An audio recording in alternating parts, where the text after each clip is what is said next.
नमस्कार दोस्तों, GD videos केबी के पिथौरागढ़ में आपका स्वागत है। आज हम जो चूजे कड़कनाथ पंतनगर विश्वविद्यालय से लाए गए हैं तो उसका वितरण होना है और उसकी जो जानकारी डॉक्टर कंचन देंगी। तो एक बार फिर से स्वागत है आपका हमारे ब्लॉग्स में। तो आज हमारे जैसे जेडी भैया ने बताया कि आज हमारे केंद्र में चूजे आए हैं कड़कनाथ के, तो और हम इसे एक्सपेरिमेंट के रूप में ही आए हैं। हम एक्सपेरिमेंट के रूप में हम इन्हें किसानों को देते हैं। हम देखते हैं कि कैसे इनका वेट बढ़ रहा है और कैसे इस पर्वतीय क्षेत्र में हम कड़कनाथ को पाल सकते हैं, कैसे उनसे हम आय ले सकते हैं।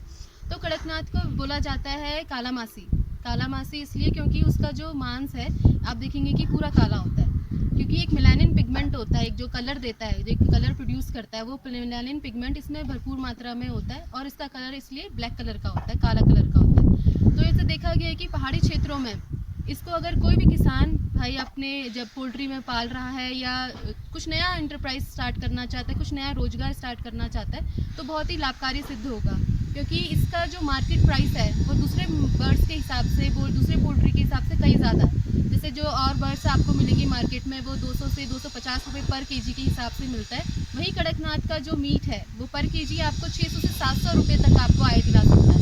और इसके जो मीट में है देखेंगे हम कि सारे और अदर पोल्ट्री से भरपूर मात्रा में कैल्शियम है, और जो जैसे जो हार्ट पेशेंट होते हैं जिनको मना किया जाता है कि कोलेस्ट्रॉल जिसमें ना खाएं, तो इसमें कोलेस्ट्रॉल की मात्रा बहुत कम है एज़ कम्पेयर टू जो अदर जो पोल्ट्री फीड्स होती है उससे बहुत ज़्यादा कम है।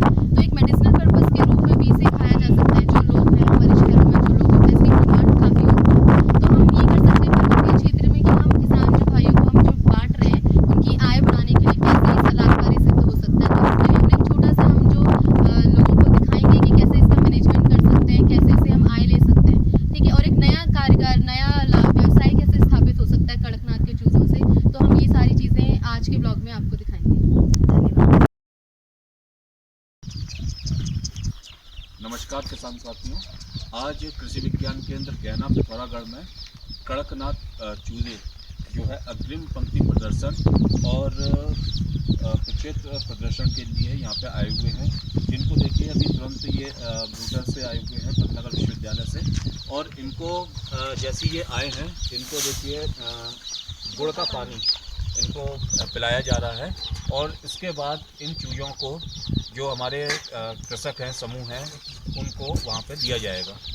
तो इसके बारे में और थोड़ा सा जो हमारे विषय वस्तु विशेषज्ञ हैं डॉक्टर कंचन आर्या जी, वो आपको थोड़ा सा विस्तार में बताएंगे। मैडम नमस्कार सभी को। तो जैसे कि सर ने बताया कि ये सारे अभी डे ओल्ड चिक है, जो डे ओल्ड चिक है, और इनको अभी सबसे पहले ज़रूरत होती है कि कैसे मैनेजमेंट करें। सबसे ज़्यादा इम्पोर्टेंट ये है कि चिक्स का मैनेजमेंट कैसे करें, चूज़ों का मैनेजमेंट कैसे करें। तो उसके लिए क्या करना है, जैसे ही हमारे चूज़े अगर जब हम लेके आ रहे हैं डे ओल्ड, तो सबसे पहले चीज़ें होती हैं उसका सबसे पहले तापमान को मेंटेन रखना। जैसे अभी देख रहे हैं आपके हमने धूप में रखे हैं यहाँ पे, तो सबसे ज़्यादा जो मोर्टेलिटी आती है, जो मरने के चांसेस आते हैं, वो इसलिए होते हैं कि ये ठंड लग जाती है इन चूज़ों को। और उसके बाद दूसरा होता है ग्लूकोज की कमी, क्योंकि अभी इनको हम कुछ खाना दे नहीं सकते हैं, तो हमें इनको गुड़ का पानी पिलाते हैं। गुड़ इसलिए क्योंकि इनको एनर्जी एकदम से मिल रही है, और जो इनके ये भी डे ओल्ड है, ये भी डे ओल्ड है। तो क्या करना है कि इनके अंदर योक जो होता है, जो अंडा बनना होता है, वो अब अंदर जमा ही होता है पेट में। तो उससे क्या होता है, जैसे आप देखोगे कि इनकी ड्रॉपिंग्स भी ना येलो येलो सी आ रही है अभी नहीं, तो उसमें भी उसको भी निकालने में ही सहायक होता है गुड़ का पानी या इलेक्ट्रोलाइट आप दे सकते हैं। तो पहले दिन या दूसरे दिन आप इनको बस पानी में ही रखना है आपको, और जितना ज़्यादा टेम्परेचर आप मेंटेन कर सकते हैं वो सबसे अच्छा होता है चिक्स के लिए।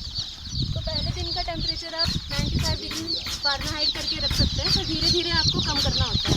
तो उसके लिए आप जैसे 100 मुर्गियाँ हैं, 100 चूज़े हैं, तो 100 वाट का बल्ब लगा सकते हैं आप, तो 2 बल्ब या 1 बल्ब से, इसी हिसाब से आप देख सकते हैं कि इनको गर्मी चाहिए या ठंडा चाहिए। जैसे ये एक साथ चिपक रहे हैं मतलब कि उनको ठंड लग रही है, तो आपको बल्ब की संख्या थोड़ी बढ़ानी पड़ेगी।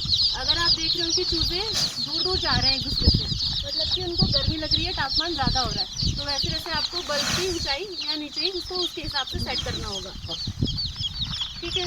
तो आगे ब्लॉग में बने रहिए, आगे हम इसके मैनेजमेंट के बारे में और बताएंगे आप। तो जैसे कि कि आपने जहाँ पे पहले देखा था सुबह जब हमारे चूजे आए थे तो हमने इनको गुड़ का पानी पिलाया था। आप चाहे इलेक्ट्रोलाइट भी पिला सकते हैं, गुड़ का पानी भी पिला सकते हैं। बट ये ध्यान रखिएगा कि गर्मियों में थोड़ा सा ठंडा रखें और जैसे जाड़े हैं आजकल या ख़त्म हो रहे थे थोड़ा सा गुनगुना करके उनको दें, क्योंकि एकदम से अगर ठंडा पानी देंगे तो ये चांसेस है कि उनको ठंडा लग सकता है। और सबसे बड़ा इंपॉर्टेंट चीज़ यही है कि चूज़ों का जो मैनेजमेंट है, चूज़ों की रख रखाव में हम कैसे उनका तापमान को मेंटेन रख रहे हैं, ये सबसे ज़्यादा इंपॉर्टेंट है। उसके पहले हफ्ते में, दूसरे हफ्ते में, तीसरे हफ्ते तक चूज़ों को गर्म रखना है हमने।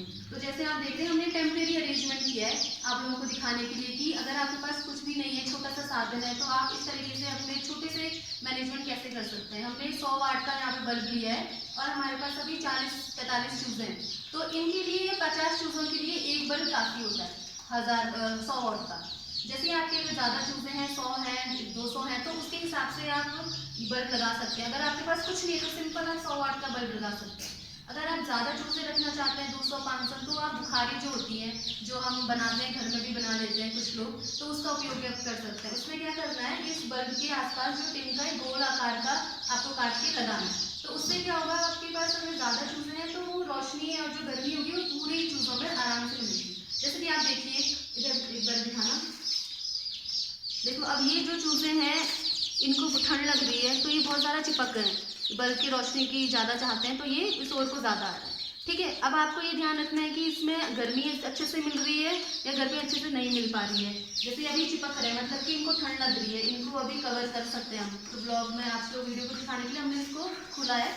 और जैसे आप देख रहे हैं यहाँ पे कुछ मुर्गे जो हैं वो दूर दूर जा रहे हैं, इसका मतलब है कि इनको ज़्यादा गर्मी लगी है। ठीक है, तो ये आप देख सकते हैं कि आपको बल्ब की ऊंचाई आपको कैसे रखनी है।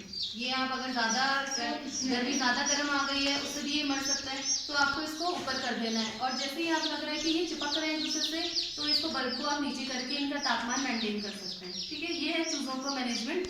और आपको अगर इस ब्लॉग में कुछ आगे देखना चाहते हैं तो हमें कमेंट करके बताएं कि इनका फीडिंग कैसे करनी है, आगे जाके कैसे बड़े हुए कैसे फीड करना है, तो प्लीज़ हमें कमेंट सेक्शन में बताएं। हम एक नया ब्लॉग उसके लिए आपके लिए बनाएंगे।